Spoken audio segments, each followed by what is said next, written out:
Isa-isa yan. Nahalikan siya magluto. Bakit? Paano ka ba magluto yan?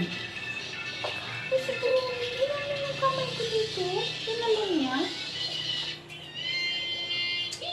Hindi ako naglalaro, Brody. Sira ulo ka. Sa... Andyan yung takip.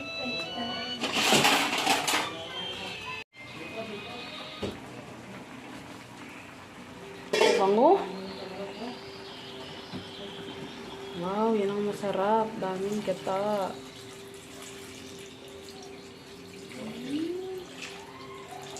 Ayan. Wow.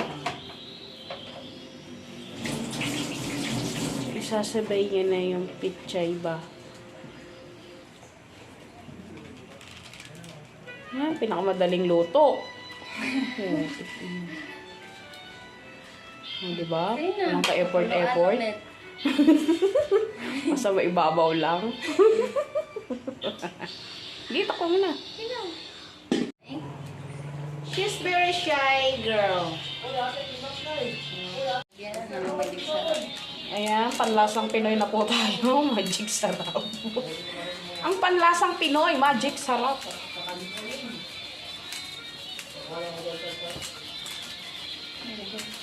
Galing. Mas marami, mas masarap. Ibig sabihin, masabaw-sabaw yan na klase pagkaluto. You know? Wow, yummers. So maganda yan na ka. Kasi talagang ano siya.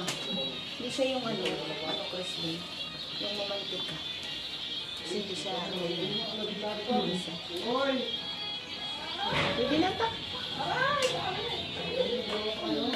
Ay, dapat. So, ayan, ito yung niluto niya. Niluto niya minadaling charot.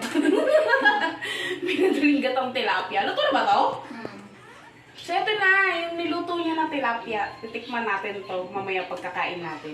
So, siya nga pala yung bagong recruit ni Miss Raquel. Yan. Kamukha, di ba? Alam niyo na. So, mamaya titikman natin to habang kumakain tayo. So, ayan. May mga sili pa siya. Masyado niyang minadali ang lahat. So, ayan guys. Si Miss Raquel naman, after naman ako mamaya. Kain naman. Kain pala mamaya. Bang.